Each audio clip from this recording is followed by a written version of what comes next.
골로새서 1장 21절에서 23절까지의 말씀입니다. 우리 천천히 같이 읽도록 하겠습니다. 전에 악한 행실로 멀리 떠나 마음으로 원수가 되었던 너희를 이제는 그의 육체의 죽음으로 말미암아 화목하게 하사 너희를 거룩하고 흠없고 책망할 것이 없는 자로 그 앞에 세우고자 하셨으니 만일 너희가 믿음에 거하고 터 위에 굳게 서서 너희 들은 바 복음의 소망에서 흔들리지 아니하면 그리하리라. 이 복음은 천하 만민에게 전파된 바요 나 바울은 이 복음의 일꾼이 되었노라. 아멘. 골로새 교인들은 고민이 많았을 겁니다. 이런저런 고민들이 참 많았을 겁니다. 이 새로운 믿음을 갖게 된 이 이방인 교인들에게 예수를 믿고 예수를 예배한다라는 것은 이전과는 아주 다른, 완전히 다른 새로운 삶의 모습을 의미했을 겁니다. 쉽게 말하면 예수를 따르기 위해서 그들은 아주 많은 대가를 치러야만 했을 거라는 겁니다. 고대 로마 제국 아래에 이 소아시아의 작은 도시에 살았던 이 골로새 교인들에게 있어서 신앙을 갖는다는 것은 어떤 의미였을까요? 우선 생각해 볼 수 있는 것은 이들에게 있어서 신앙을 갖는다는 것, 이들에게 있어서 믿음 생활을 한다는 것은 그냥 일주일에 한 번 예배당 나와서 1시간 남짓 종교 의식에 참여하고 집으로 돌아가는 것을 아니었다는 겁니다. 그들에게 이 믿음 생활은 그 이상의 것이었습니다. 가장 큰 이유는 이 새로운 예수 그리스도에 대한 믿음을 갖게 된 이들이 더 이상 제국에서 이루어지던 황제 숭배에 참여할 수 없었다는 점에 있었습니다. 아니 예수 믿으면서 황제 숭배하지 않는 거 당연한 거 아니냐 그렇게 생각하실지도 모르겠습니다. 하지만 이 당시 사람들의 삶을 생각해 보면 이건 거의 사회로부터 단절되는 것과 마찬가지였습니다. 우선 그들은 황제 숭배를 위한 여러 행사에 더 이상 기부할 수 없었을 겁니다. 문제는 이 황제 숭배를 위한 행사가 너무 많았다는 겁니다. 사방에 황제를 기리는 경기가 열리고 황제의 이름을 찬양하는 공연이 열리고 사방팔방에 황제의 이름을 위해서 벌이는 여러 가지 프로그램과 행사들이 있었습니다. 이 고대에는 그런 큰 행사들에 기부를 함으로써 주변 사람들로부터 존경을 얻고 저 사람이 책임을 다하는 훌륭한 우리 사회의 일원이구나, 우리 동네 아주 훌륭한 리더구나, 이런 것을 인정받는 그런 문화였습니다. 근데 거기에 더 이상 이 사람들이 기부를 할 수 있었겠습니까? 황제의 이름을 높이는 그 행사와 그 프로그램, 이 사람들이 더 이상 넣을 수가 돈을 낼 수가 없었으니까 그런 것으로 이들은 명성을 얻을 수가 없게 된 것이지요. 또 당시는 오늘날과 같은 휴일 개념이 없었습니다. 공휴일이 없었다는 거예요. 우린 일주일에 한 번 쉬는 날이 있지 않습니까? 요즘 이제 주 5일 돼서 일주일에 2번씩 이제 정해진 날마다 매주 쉽니다. 쉬고 일하고 반복됩니다. 하지만 고대 세계에 있어서 그런 일주일의 개념은 없었습니다. 특히 로마에 있어서 그런 개념이 없었습니다. 그러니까 휴일 개념은 그들의 달력에 없었다는 거죠. 그러면 언제 쉬느냐? 1년 연중 곳곳에 있는 신들에게 바쳐지는 축제 기간이 있습니다. 그럴 때 쉬는 겁니다. 그러니까 사람들이 이 축제를 얼마나 기다리겠습니까? 이 축제가 돼야 쉬니까.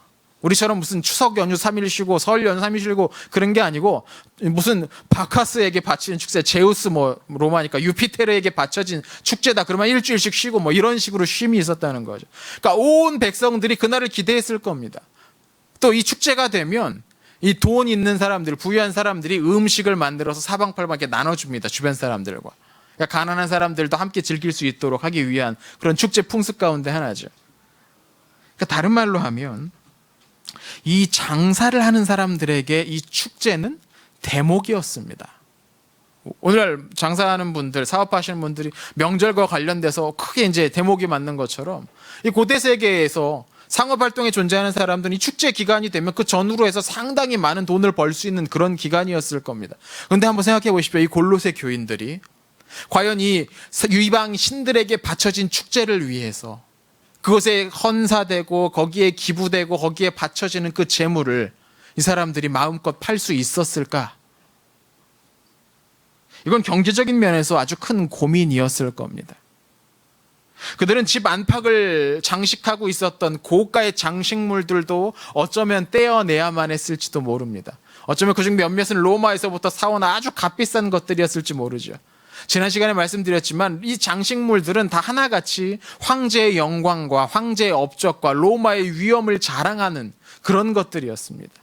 이 믿음을 새롭게 가진 이 골로새 교인들이 그것들을 자기 집에 계속 진열해 놓거나 여기저기 붙일 수가 있었겠습니까? 또 빚을 갚지 못해서 노예가 된 사람들, 골로새 교인들 안에도 그런 노예들을 지니고 있는 노예 주인들이 있었습니다. 유명한 사람이 누굽니까? 빌레몬이죠.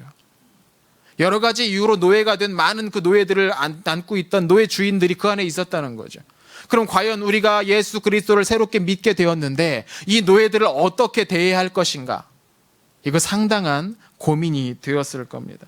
그러니까 쉽게 말하면 이 골로새 교인들은 신앙이라는 것을 종교 의식의 차원으로만 보지 않았을 거라는 겁니다. 이들은 이 신앙을 삶의 문제로 봤습니다.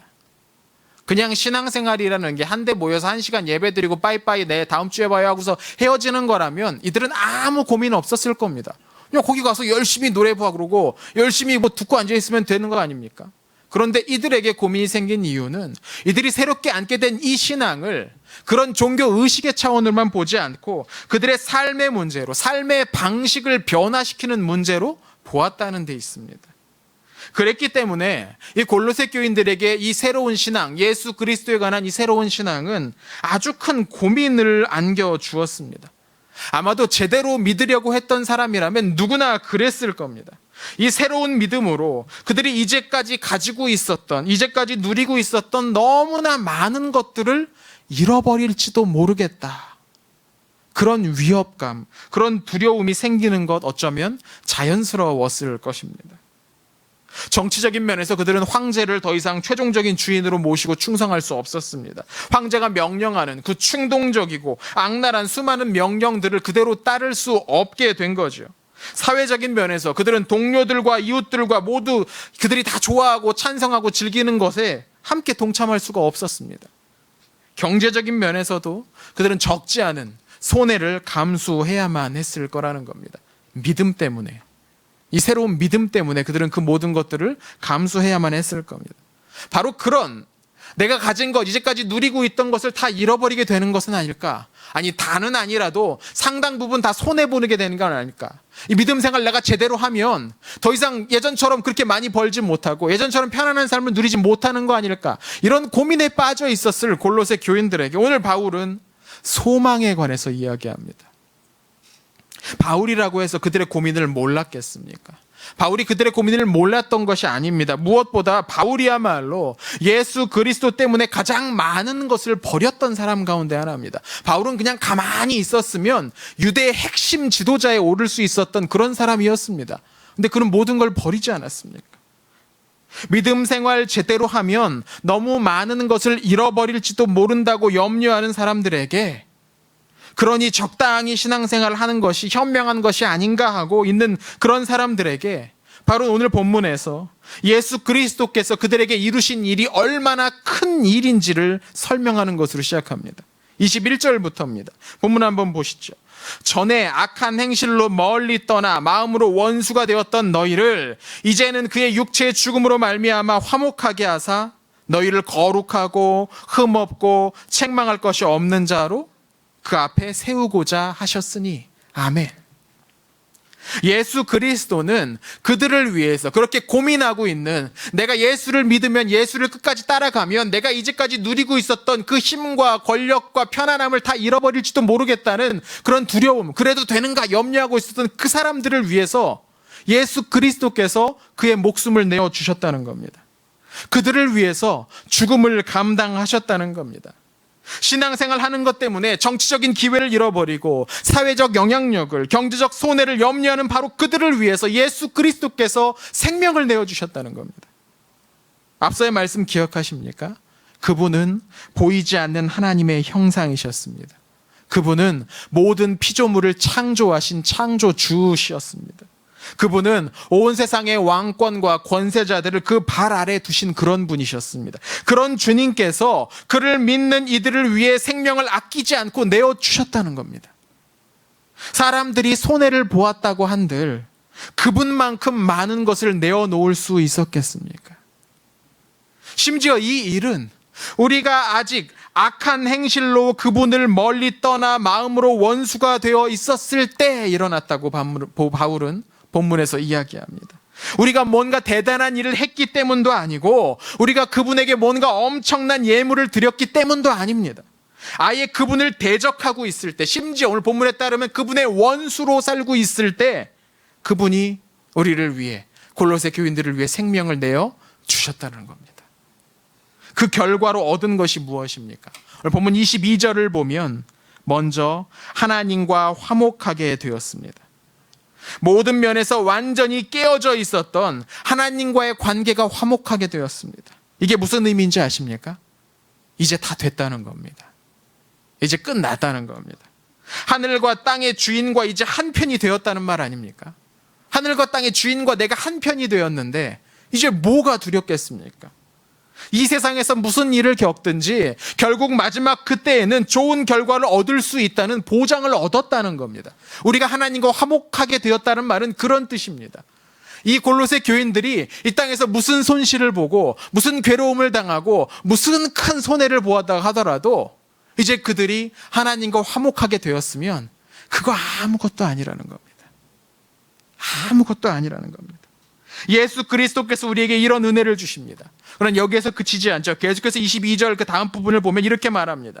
주님은 우리를 거룩하게 하시고 흠이 없게 하시고 아무 책망할 것이 없는 이로 만들어 주시려고 하셨다는 겁니다. 비록 지금은 예수를 따르는 것이 보이지 않는 하나님의 형상을 따르는 일이 수많은 손해를 감당해야만 하는 것 같고 모든 것을 잃어버릴지도 모른다는 위기감을 갖게 만들지만 실은 그것이 우리를 살리는 길이라는 겁니다. 그 길이 우리를 거룩하게 만들고 그 길이 우리의 흠을 없게 만들고 그 길이 우리를 책망할 것이 전혀 없는 사람으로 만들어서 천국에 합당한 존재로 만들어주기 때문인 것이죠. 그렇지 않습니까? 생각해 보십시오. 우상에 참여하지 않고 우상을 버리고 세상 사람들의 칭찬과 존경을 얻을 수 있는 그 길을 포기하고 그것을 바라지 않고 물질이 아닌 하나님의 도우심을 바라는 그런 사람이 되는 것, 이건 천국의 사람들이 사는 방법 아니겠습니까? 이 땅에서 예수 그리스도를 쫓으면 자연스럽게 그런 삶을 살아갈 수밖에 없고 그 결과 우리는 천국에 어울리는 사람이 되는 것입니다. 그러니 바울은 이렇게 이야기하죠. 바로 이 믿음의 터 위에 굳게 서서 복음의 소망에서 흔들리지 말아라. 바울은 이렇게 권면합니다. 우리 같이 23절 상반절 같이 한번 읽어보겠습니다. 상반절만 같이 한번 읽어봅니다. 만일 너희가 믿음에 거하고 터 위에 굳게 서서 너희 들은 바 복음의 소망에서 흔들리지 아니하면 그리하리라. 아멘. 만일 너희가 믿음에 거하고 터 위에 굳게 서서 너희 들은 바 복음의 소망에서 흔들리지 아니하면 그렇게 될 거라는 겁니다. 어떻게 됩니까? 거룩하고 흠이 없고 책망할 것 없는 천국에 합당한 존재로 변하게 될 것이라는 겁니다. 골로새 교인들은 수많은 위협 앞에 노출되어 있었습니다. 이 시대에, 그 시대에 하나님의 백성이 되기로 결심하고 예수 그리스도의 제자로 살아간다는 것은 그런 걸 의미했습니다. 그것은 핍박과 고난을 견뎌내겠다는 헌신의 약속이었습니다. 그것은 천국의 삶을 위해서 사회적 평판이나 경제적 손실도 감수하겠다는 결단을 의미했습니다. 이 시대에 믿음을 갖는다라는 건 그냥 남는 시간 종교 활동으로 보내겠다는 말이 아니라 내 삶과 내 시간의 가장 중요한 부분을 기꺼이 하나님을 위해 떼어놓겠다라는 그런 결심을 의미하는 것이었습니다. 그래서 이들에겐 그 누구보다 소망이 중요했습니다. 왜냐하면 이 선택은 당장은 어리석어 보이고 멍청해 보이는 선택이었기 때문이죠. 당장은 이 길을 따라가면 손해만 볼 것 같고 그렇게 해서는 성공할 수 없을 것 같은 그런 결심이었기 때문에 그래서 이들에겐 소망이 필요했습니다. 이 길이 틀리지 않았음을 보여주는 것은 그들이 가진 믿음밖에 없었습니다. 믿음은 바라는 것들의 실상이요 보지 못하는 것들의 증거라는 말은 여기에서 적용되는 말인 것이죠. 그들 눈에 보이는 것은 아무것도 없었습니다. 하지만 그들은 믿음으로 이 길이 옳다라는 것을, 이 길 끝에 우리 주님의 나라가 있고 우리 주님께서 우리를 기다리시고 우리에게 얼마나 좋은 것을 가지고 계시고 우리에게 환영하고 계시는지를 볼 수 있게 된다는 겁니다. 믿음이 그들로 하여금 볼 수 있게 만들었습니다. 믿음이 그들에게 소망을 갖게 만들었습니다. 그러니 이 소망을 포기하지 말고 끝까지 붙들어라. 바울이 오늘 본문에서 말하고 있는 핵심이 바로 이것이었습니다. 그런데 여러분, 이것이 어디 2000년 전 살았던 골로새 교인들에게만 해당하는 말이겠습니까? 아니죠. 오늘 우리에게도 필요한 말씀 아닙니다. 참 믿음을 붙들고 살아가는 것이 고대 골로새 교인들에게만 어려웠겠습니까? 그렇지 않습니다. 오늘도 마찬가지입니다. 저 세상의 강력한 음성에 저항하는 것이 우리라고 하여서 힘들지 않다고 하면 거짓말이죠. 믿음의 길을 걷는 것은 결코 쉽지 않습니다. 세상 사람들 위해 높아지려고 하는 마음을 꺾고 예수님의 낮아짐을 기꺼이 선택하는 일, 이거 굉장히 두려운 일입니다. 세상 사람들이 다 자기 개발, 자기의 유익을 위해서 시간을 사용할 때 그 시간을 떼어서 하나님 말씀에 집중하고 하나님 말씀을 묵상하고 나아가서 그 말씀을 어떻게 실천해 볼까를 고민하며 나아가 정말 행동으로 옮기는데 그 시간을 사용하는 것, 그렇게 시간을 써도 되나? 나만 뒤처지는 건 아닌가? 우리를 불안하게 만듭니다. 그렇지 않습니까, 여러분? 세상 사람들과 다른 식으로 살아가기로 결심하고 실제로 그렇게 살아가는 거 우리를 대단히 두렵게 하고 대단히 불안하게 만든다는 겁니다. 여러분, 최저임금이 겨우 6,470원인 시대에 살아가면서 어젯밤에 통과됐답니다. 7,530원으로 올랐다는데 1시간 일하면 7,530원 법니다. 여러분, 가서 덮밥 하나 시켜 먹으려면 8,000원입니다. 덮밥 하나 먹는데 10분이면 끝납니다만, 그런 시대를 우리가 살고 있습니다. 최저임금이 7,530원인 시대를 살아가면서 11조를 하나님 것으로 떼어내서 드리고 구제를 하고 이웃을 섬기는데 돈을 사용한다는 것이 어디 쉬운 일이겠습니까? 그렇지 않습니다. 그거 결코 쉬운 일이 아닙니다. 우리를 위협해서 이 세상 모든 사람들처럼 살라고 하는 이 목소리 아주 강력하죠. 그러나 십자가 위에서 우리를 위해 생명을 내어주신 우리 주님의 목소리는 더 강하고 또렷하게 들립니다. 이 길이 우리를 거룩하게 할 것이고, 이 길이 우리를 흠 없게 할 것이고, 이 길이 우리를 책망할 것 없는 자로 만들어서 우리를 결국 천국에 합당한 사람으로 만들 것이다. 이 주님의 말씀은 우리의 귀에 더욱더 또렷하게 들립니다. 우리가 세상의 목소리에 집중하고 귀를 기울이고 있는 동안에는 결국에는 세상의 힘에 굴복하고 말 것입니다. 우리의 눈이 이 화려하지만 속은 텅 빈 세상의 이미지에 빠져 있는 동안에는 우리는 거룩하고 흠없고 책망할 것이 전혀 없는 그런 자로 살아갈 수 있는 그 길에 결코 들어설 수 없게 될 것입니다. 그러니 여러분, 소망을 품어야 됩니다. 이 세상이 보여주는 이미지가 아니고, 이 세상이 들려주는 그 음성이 아니고 하나님이 주신 말씀에 집중하면서 소망을 품어야 됩니다. 예수 그리스도께서 보여주신 이 복음의 믿음에 굳게 서서 흔들리지 않아야 합니다. 우리가 선택한 이 길은 결코 틀리지 않았고 그건 예수님이 증명하신 길입니다. 마음을 굳게 하고 이 길 위에 서십시오. 두려워하지 마십시오. 하나님의 구원하심을 믿으십시오. 날이 갈수록 믿음을 지키면서 그 안에 믿음으로 살아간다는 것이 참 힘들어지는 것 같습니다. 세상에 참 많은 유혹의 목소리들이, 참 많은 위협의 이미지들이 넘칩니다. 그러나 끝까지 견디는 자에게는 상이 있습니다. 우리 다 같이 히브리서 3장 14절 말씀 한번 읽어보도록 하겠습니다. 같이 한번 읽습니다. 우리가 시작할 때에 확신한 것을 끝까지 견고히 잡고 있으면 그리스도와 함께 참여한 자가 되리라. 아멘. 우리 모두가 이 말씀의 주인공이 되기를 축원드리겠습니다. 이 시간 우리 찬양 한 곡 같이 부르겠습니다. 시편의 고백을 바탕으로 한 노래인데요, 시편 18편 1절과 2절을 보면 이런 고백이 있습니다. 나의 힘이신 여호와여, 내가 주를 사랑하나이다. 여호와는 나의 반석이시요 나의 요새시요 나를 건지시는 이시요 나의 하나님이시요 내가 그 안에 피할 나의 바위시요 나의 방패시요 나의 구원의 뿌리시요 나의 산성이시로다. 그렇습니다. 이 고백이 오늘 우리의 고백이 되었으면 좋겠습니다. 우리 이 마음으로 같이 함께 찬양합시다. 하나님, 저희가 두려워하지 않겠습니다. 믿음의 길을 걷는 동안 겪을 수 있는 그 일들을 기꺼이 감당하겠습니다. 끝까지 소망을 붙들겠습니다. 주님께서 저희를 결국 구원하시고 천국으로 이끌어 줄 줄 믿습니다. 이 마음 가지고 같이 노래합시다. 아무것도 두려워 말라. 같이 노래합니다.